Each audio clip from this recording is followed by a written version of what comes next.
उस समय रह गया था, उसका जिक्र करना मैं भूल गया था। आज देश में भ्रष्टाचार को लेकर बड़ी बड़ी बातें हो रही हैं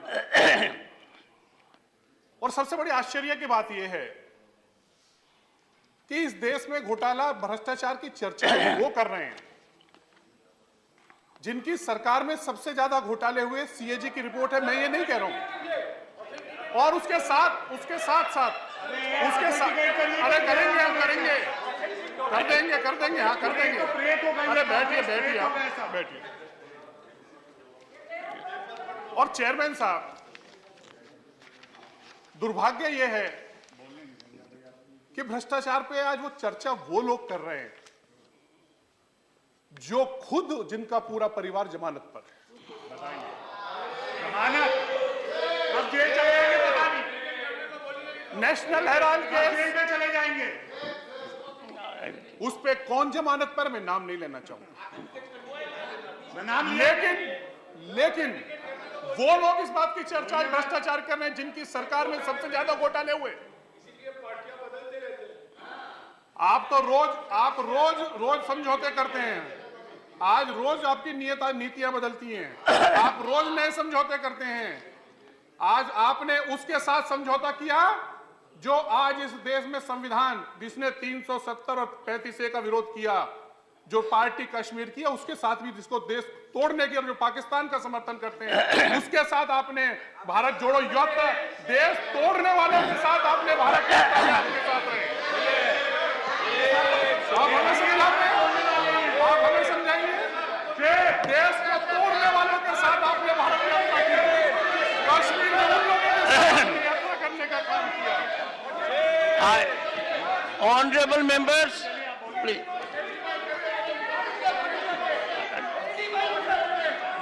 सर मैं बैठ जाता हूं। Honorable members, one second. I can take it.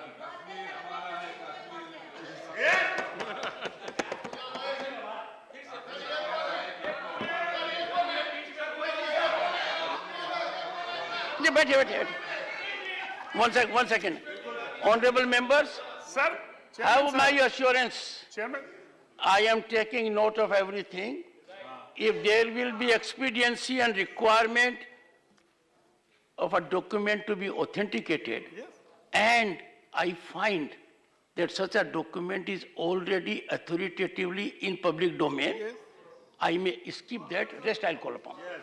Go ahead. Sir, ये बात सही and be है। cautious about it. बिल्कुल, सर। And ये बात I सही है may कि- indicate to you, honorable member, I have given such a direction to some other members. There has been non-compliance of that. I am taking steps because such a transgression has to lead to exemplary consequences. So be aware of it. Go ahead. धन्यवाद सभापति जी। इस देश में मैं अपने को सीमित करना चाहूंगा। इंफ्रास्ट्रक्चर को लेकर देश की जो पॉलिसी पैरालिसिस था, उस पे मैं इस सदन का ध्यान, क्योंकि राष्ट्रपति जी ने अपने अभिभाषण में इसका जिक्र किया। अगर मैं बात करूं, इस देश में 2000 यूपीए की जब सरकार थी, उस समय इस देश में जो इंफ्रास्ट्रक्चर के हमारे प्रोजेक्ट्स थे, उनकी हालत क्या थी? अभी बताएंगे तो थोड़ा सब्र कीजिए। क्या चोरी की आप? थोड़ा सब्र कीजिए, सब्र। अगर आप सच नहीं सुनना चाहते हैं, Take your seat. तो मैं क्या कर सकता हूं? Take your seat. Mr. Nagar, one second. क्यों नाराज हो? Ranjita ji, तो मैं बताऊं। honorable member. आज बताएंगे। आपके पास कभी नहीं बैठे थे। आप चोरों के One साथ कभी नहीं second. बैठे। चोरों के साथ कभी नहीं बैठे। आप जान- One second. Mr. Muralidhar, what is happening to your benches? इनके साथ Sit down. सर अपने बारे में सोचिए। आप Would you sit down? Honorable members, अपने बारे में सोचिएगा। अपने दिमाग पर सोचिए। honorable members, honorable member Mr. Nagar, से समझौता किया। Mr. Nagar, take your seat. Mr. Nagar, I do not approve of this conduct. One second, please. Sir Mr. Nagar, I am not yielding any no, I don't approve this conduct. Some member speaks, that's transgression. You start communicating. Sorry It is so elementary. Sir व्यक्तिगत One, please take your seat. करेगा sir व्यक्तिगत Take your seat. Take your seat. Sir व्यक्तिगत Why are you contributing chaos in the house? Sir Please, I have not given, I have not called upon you to speak. Honorable members, please, Honorable Minister. So the treasury benches, if they behave like this, sit down. मिर्च लगा दी Honorable members, गलत तो नहीं बोल दिया it is with pain that both sides in the house are working in a manner that is not desirable. The members are not required to speak to each other directly. We are violating something which is textbook preposition, meant even for newcomers. Mr. Nagar he started reacting. There is someone sitting in this chair. The one sitting in this chair has authority, and that authority is by way of constitutional obligation. It is my bounden duty to ensure order in the house. If there is disorder in the house created by anyone, I have to ensure consequences flow. You have contributed to disorder. Even two of the senior members from this house started speaking. Are we in chorus? I would urge everyone to listen to every speaker in silence, with rapt attention. If you have an objection, yes take recourse to rules. yes There may be an objection, there may be other point of view. Raise it in accordance with rules. Don't jump on your seat immediately. And what I find is, senior members need to guide others. Fact is, they are taking lead in this. I am sure the House will bear this in mind. Mr. Nagar. सभापति जी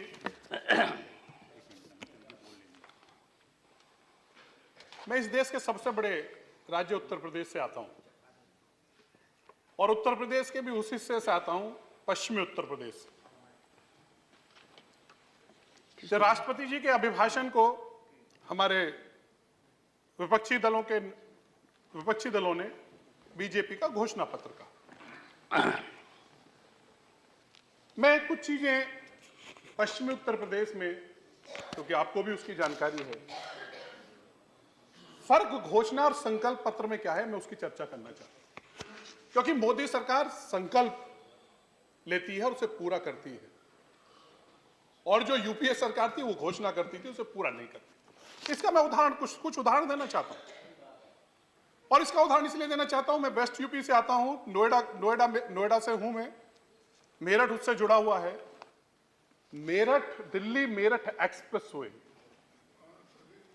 कब sanction हुआ? 96 kilometre का था। इसकी घोषणा UPA की 2006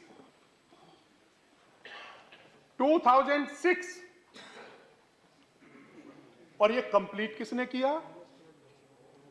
मोदी जी ने 2018 में नरेंद्र मोदी जी की नेतृत्व वाली सरकार ने इस प्रोजेक्ट को पूरा कर दिया।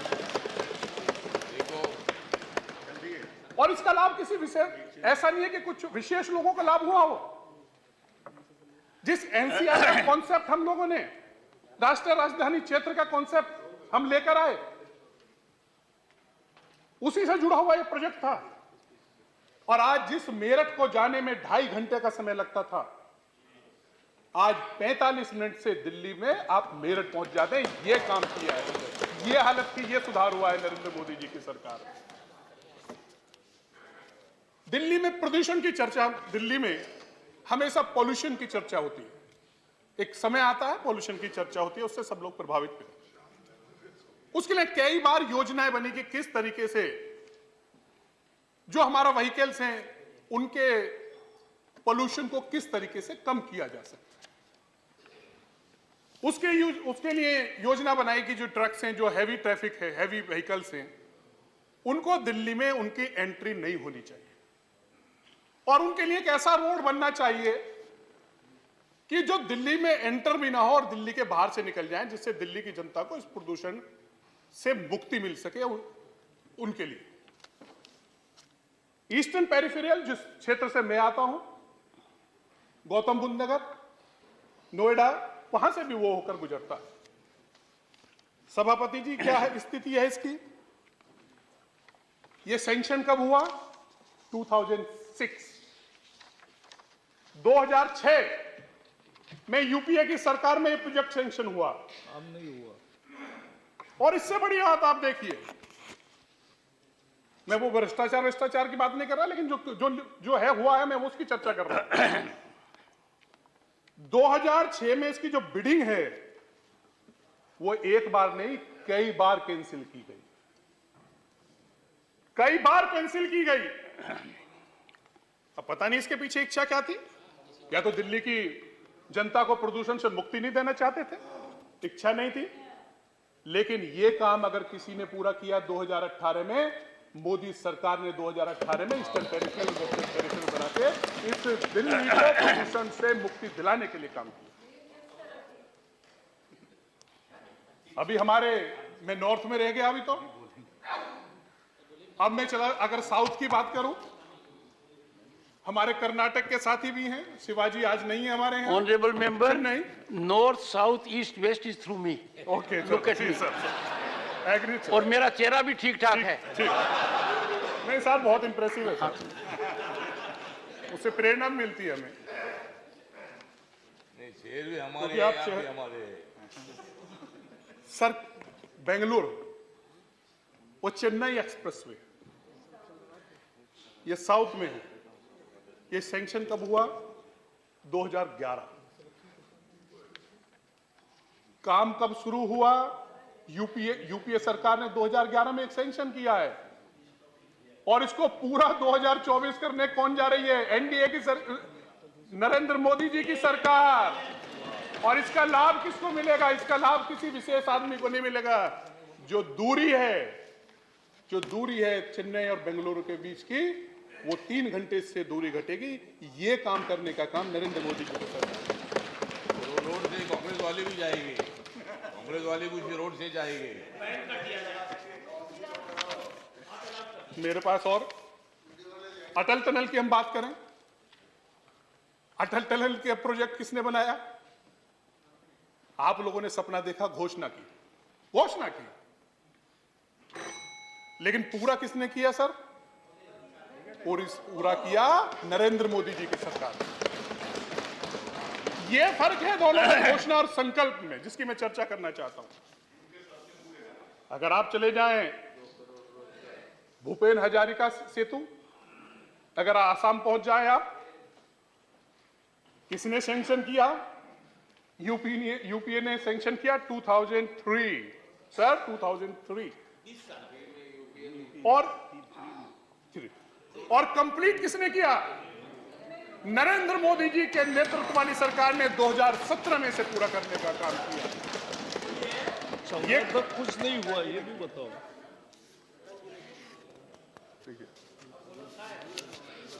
अब आप आ जाइए Conclude. एक और ब्रिज है हमारा, सोनोवाल जी का है डिब्रूगढ़ से धेमाजी ब्रिज है हमारा। अच्छा, हाँ, ये अच्छे से बता सकते हैं।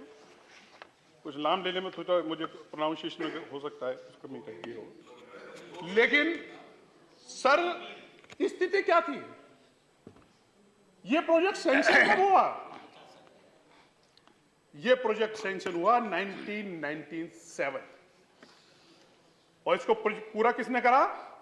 इसको पूरा नरेंद्र मोदी जी की सरकार ने 2018 में पूरा कर दिया। इससे फायदा क्या होगा? अभी हमारे मित्र बैठे हैं, मनोज झा जी, बिहार को लेके दिल बड़ा होना चाहिए। सोच छोटी सोच, थोड़ा दिल बड़ा करो, सोच बड़ी करो, देश के लिए सोचो। हम तो रोड बड़ा कर रहे हैं। अगर मैं बात करूंगा, कोसी रेल ब्रिज महत्वपूर्ण प्रोजेक्ट था बिहार का। कब इनिशिएट हुआ? 2003। महत्वपूर्ण, मिथिला शायद वो जोड़ता है, वो मिथिला से दोनों को जोड़ने की दूरी कम करता है, बहुत महत्वपूर्ण ब्रिज है ये बिहार का। ये कंप्लीट हुआ कब? किसने किया ये कंप्लीट? नरेंद्र मोदी जी ने। ये नरेंद्र मोदी जी की नेतृत्व वाली सरकार ने इस ब्रिज को पूरा करने का काम किया, बिहार को सौंपा देने का काम।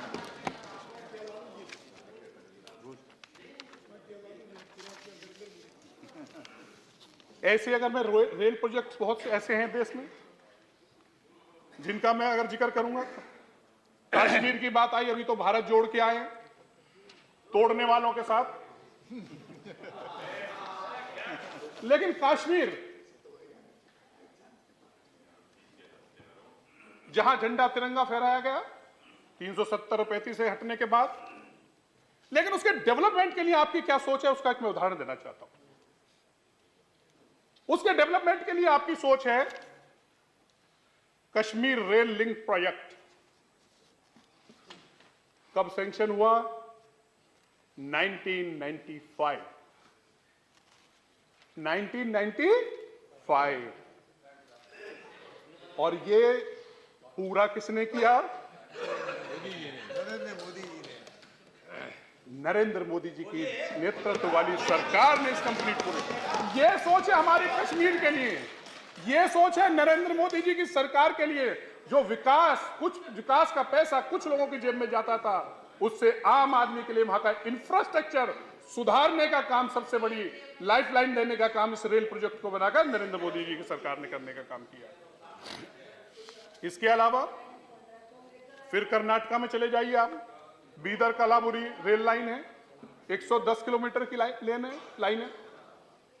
ये सैंक्शन कब हुई? ये हुई 2000। अटका रहा प्रोजेक्ट क्योंकि घोषणा थी, नरेंद्र मोदी जी की सरकार संकल्प लेती है और उस संकल्प को पूरा किया और 2017 में इस प्रोजेक्ट को पूरा करने का काम एनडीए की सरकार ने करने का काम किया। ये फर्क है हमारी।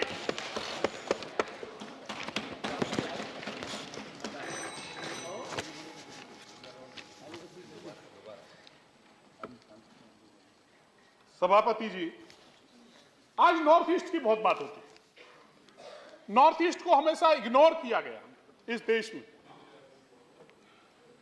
सिक्किम एयरपोर्ट जिसकी बात मैं करना चाहता हूं, जिक्र करना चाहता हूं, सिक्किम एयरपोर्ट सैंक्शन कब हुआ? 2008। और सिक्किम एयरपोर्ट को पूरा किसने किया? नरेंद्र मोदी जी की सरकार ने 2018 में। ये है हमारी नॉर्थ ईस्ट के लिए हमारी सोच। एयर कनेक्टिविटी बढ़ाने का काम हमने किया है।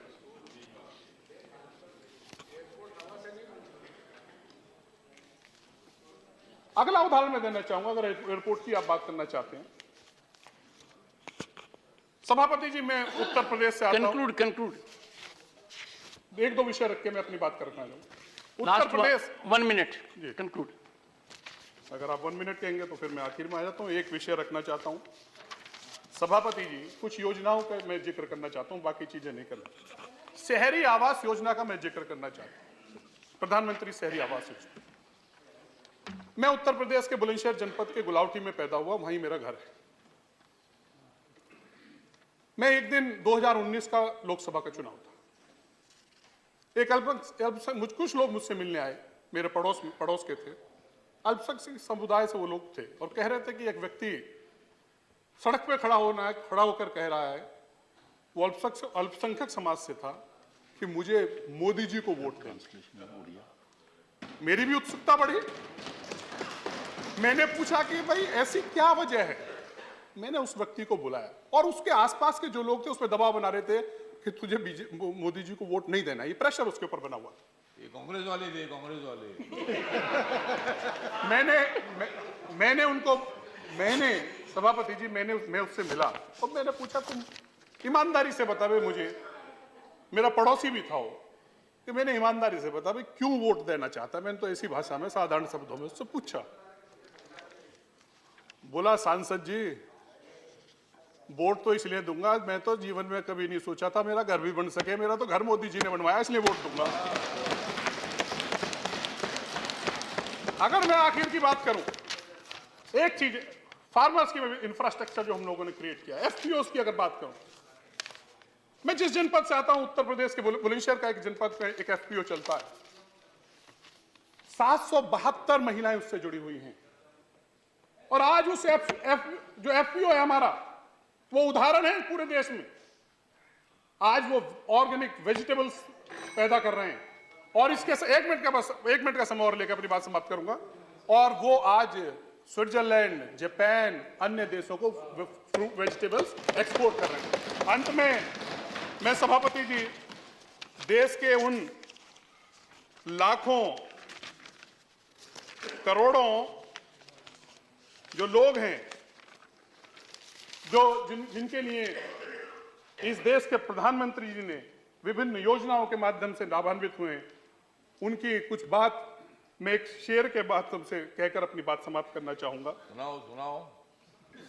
वो कह रहे हैं, दुनिया में कोई जान से प्यारा नहीं होता। ये हम सब मानते हैं कि दुनिया में जान से कोई प्यारा नहीं होता, लेकिन वो बाद में इसके बाद क्या कह रहे हैं, कुछ लोग मगर जान से भी प्यारे मिले हैं। नरेंद्र मोदी जी के लिए वो कह रहे हैं। बहुत बहुत धन्यवाद। Honorable Leader of the Opposition,